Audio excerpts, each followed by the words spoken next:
Good day. Welcome to Returns.ca/TV. Today we're going to be chatting about crowdfunding. Lots of excitement around crowdfunding. We normally chat about exempt market. And the interesting thing about the exempt market and the crowdfunding is I think we're going to see a lot of similarities and perhaps a lot of working together with the exempt market and crowdfunding. So today we have an expert in crowdfunding, Tony. So Tony, why don't you introduce yourself? Hi, my name is Tony Arias. I'm CEO of Healthy Crowdfunder, the first crowdfunding portal that will be focusing on health wellness and high-tech health venture. Good, good. All right. So Tony, tell us a little bit about crowdfunding for viewers that aren't going to know anything about what is crowdfunding. Tell us the basics of crowdfunding. Okay, let me give you a little bit of basics of history here. President Obama approved the Jobs Act on April 5, 2012.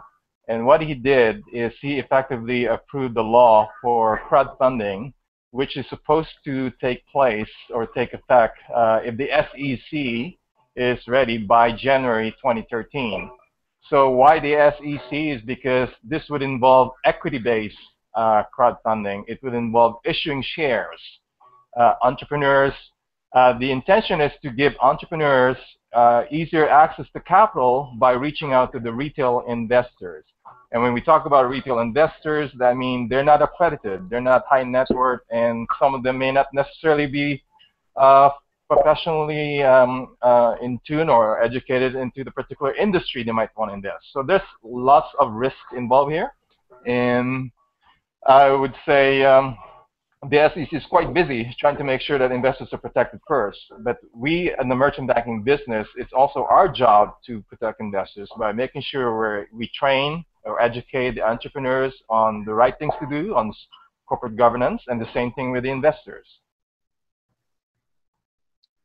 Okay, Jeff, do you understand that? Do you have any follow-up questions? Yeah, I'm going to jump in with a question that I was getting at a little earlier before we went on air. What are the, Tony, type of funds that are appropriate for crowdfunding? It's not a fund. It's more like what type of business that would be more appropriate for crowdfunding. All right. Again, on history, crowdfunding originated in the arts, donations of not-for-profit kind of entities. Right now, some people might have seen Pebble Watch. Pebble Watch is a consumer product. It's actually a high-tech health app.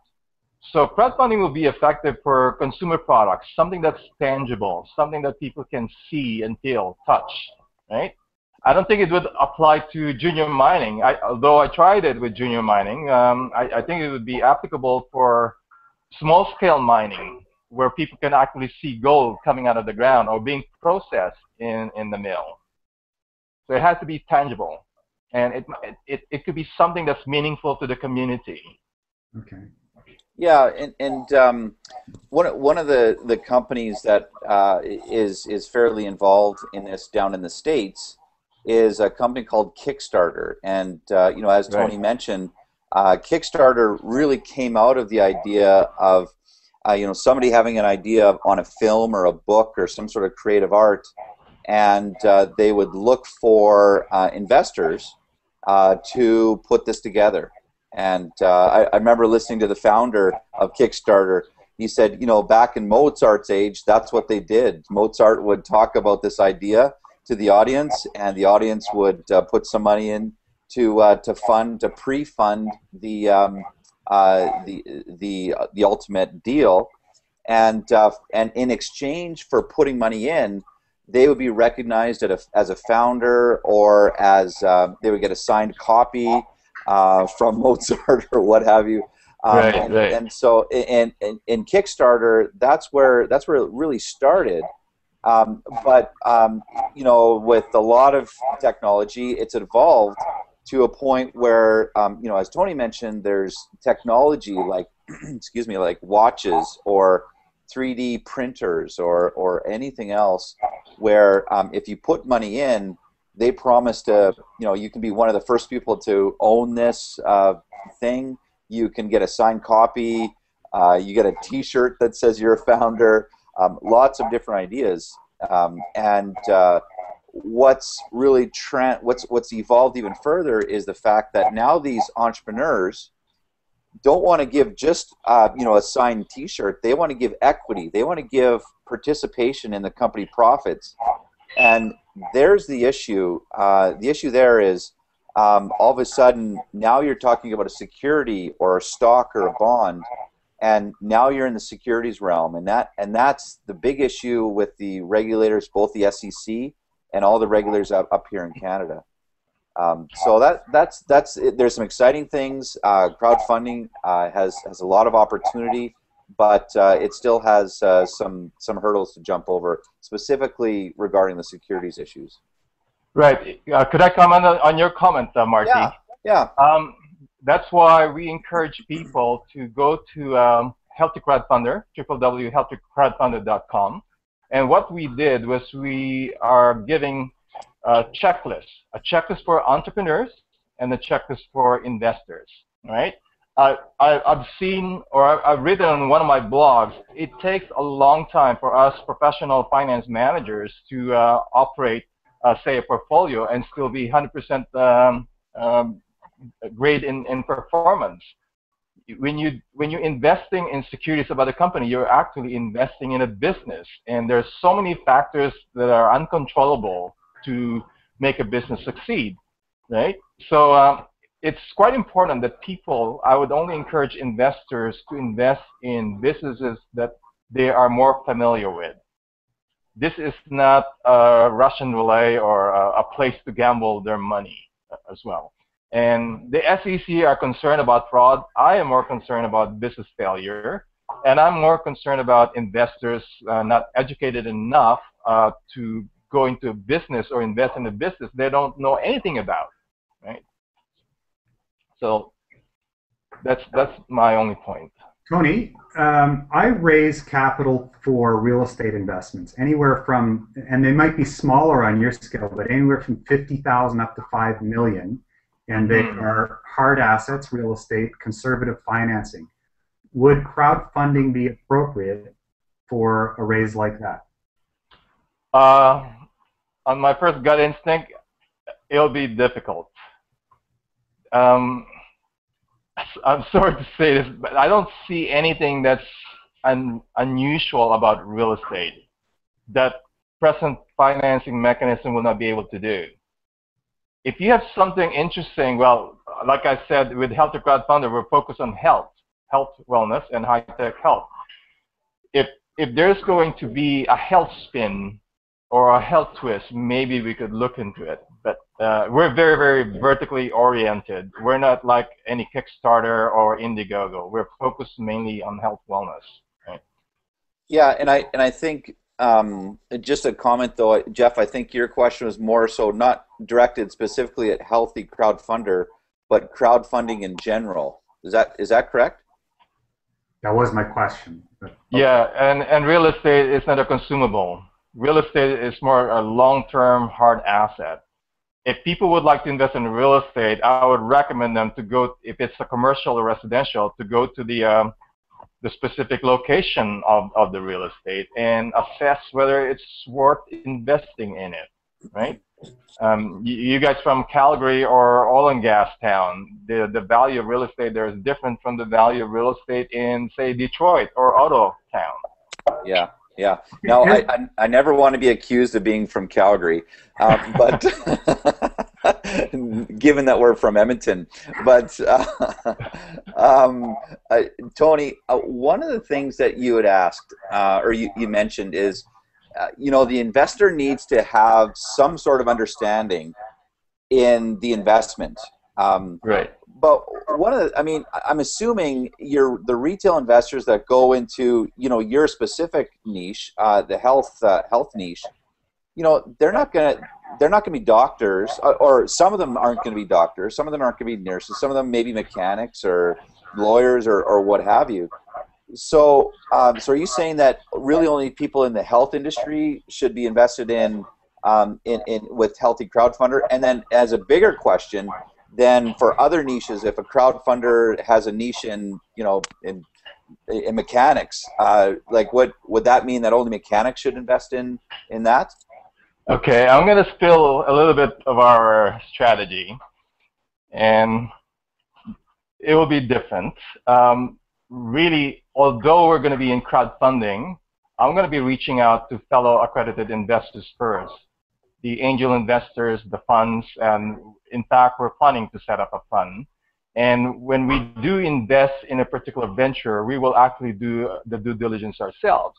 Last week, I just decided to become a member of the Keiretsu Forum, which is an angel network in North America. The due diligence process that we conduct is very, very comprehensive. So by the time we actually invest in a particular deal, there's more than one of us, lots of us, who's conducting the due diligence. So the only time I would go to the crowd, the retail crowd, is if we as a group will actually invest in that particular venture, right? So I'm going to start with the educated investors first, and then go to the retail crowd. And because the equity-based crowdfunding is still evolving, I'm going to touch on pre-sales and donations first, because I'd like to be able to give the entrepreneur the opportunity to validate their products. I want to make sure the product will sell and sell at a profit. If it doesn't sell at a profit, that means they're not going to create value. If they're not going to create value, why issue shares? Yeah. There you go. Okay, good. Any follow-up questions there, Jeff? Well, I appreciate the crowdfunding niche of health and wellness and health tech. Is that what you said, Tony, the other one? I call it high-tech health. Let me define what I meant by that. I consider stem cell technology as high-tech. Personalized medicine like DNA analysis is high-tech. The Pebble Watch, it's a health app, iPhone health app. That's high-tech. So I'm just using high-tech health as a generic description for anything that's outside of the conventional, traditional health solutions like drugs. I am not in favor of drugs. I'm more in favor of preventative health solutions. And if it's too late to cure people, I would rather be involved in something that will, predict their propensity to, say, get cancer. So if I'm the retail investor and I'm excited about what you do, how will you find me? How will you approach me? And what would I be like? How much would I be looking to invest? What's my profile as a retail investor? Okay, that's a very good question. Another description we use for crowdfunding, crowdfunding is a merger of finance and social media.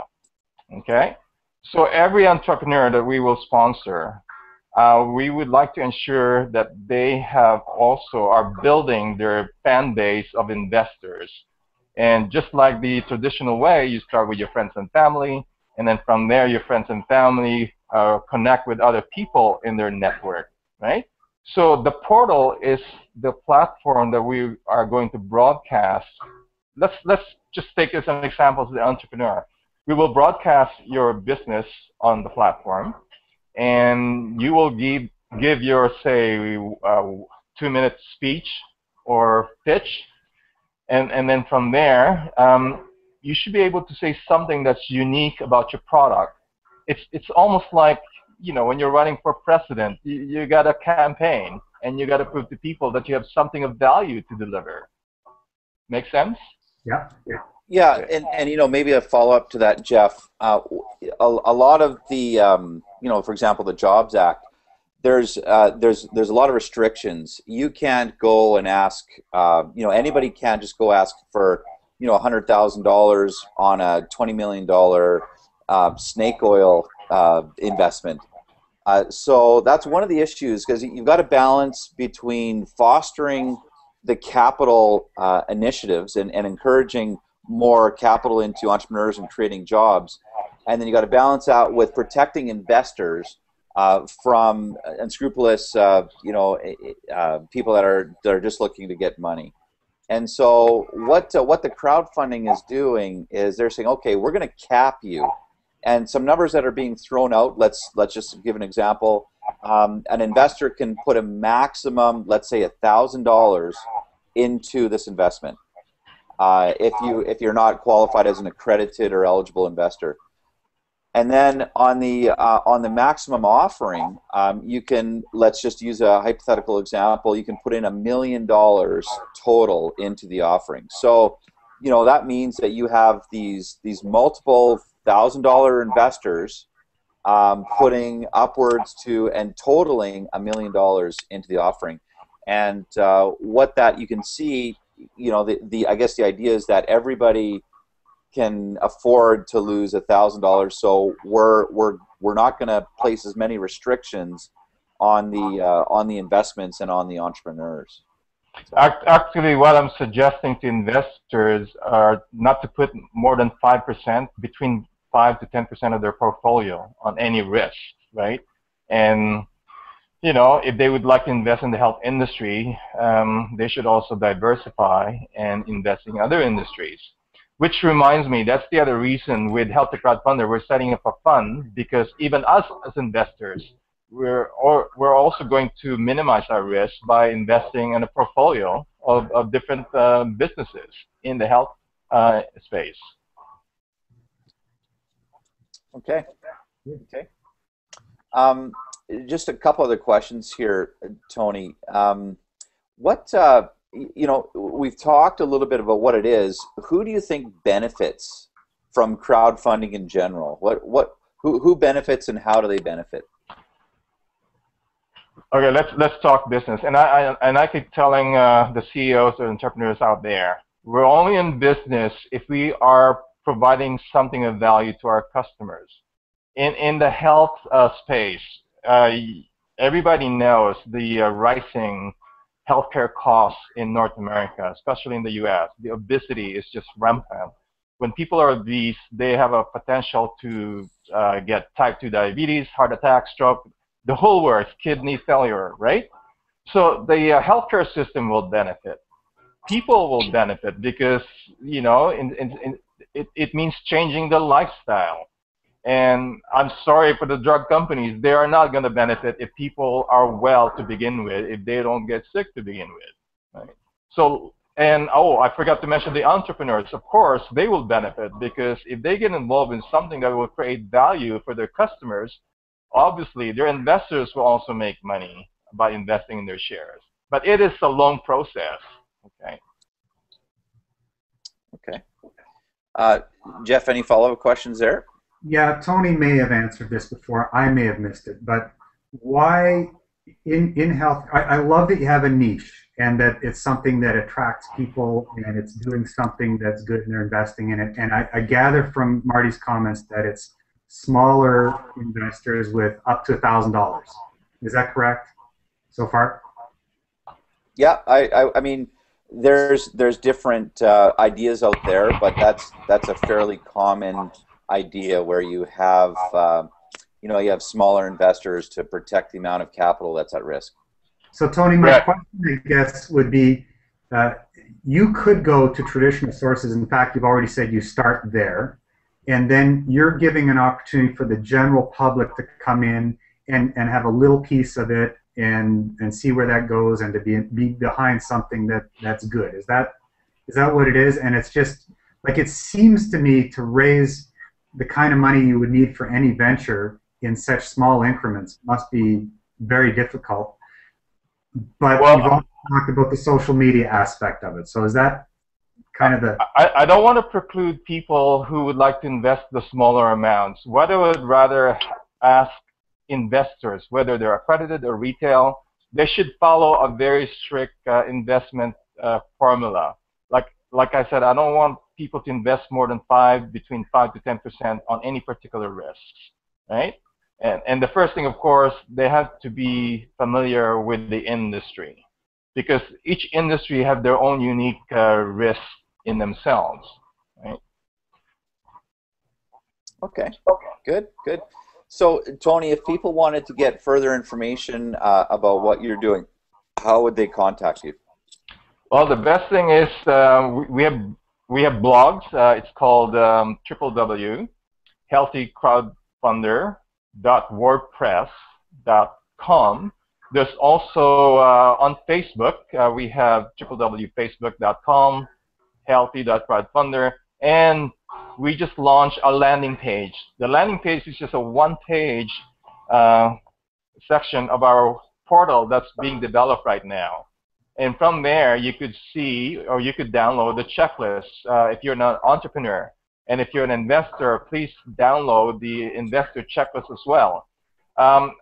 If I could just add another comment here, I am very concerned about protecting investors myself. I've been contacting educational institutions like BCIT, British Columbia Institute of Technology, and other education institutions to offer courses on investments. And again, within investments, to offer courses depending on the industry, right? I'm involved in mining, I'm involved in health, I'm also involved in high tech. All of those have got different risks. So it's important to me, education is the most important thing. So, you know, while we're all waiting for the equity-based crowdfunding to evolve, let's educate ourselves, entrepreneurs and investors alike. And our policy, our philosophy of Healthy Crowdfunder is different. I'm also on LinkedIn under the name Antonio Ariston Arias. That's it. Great. Okay. Perfect. Well, thanks for your time, Tony. Thank you, Jeff, for those great questions. And we will talk to you later. Thanks again. Thanks very much, gentlemen. It was a pleasure.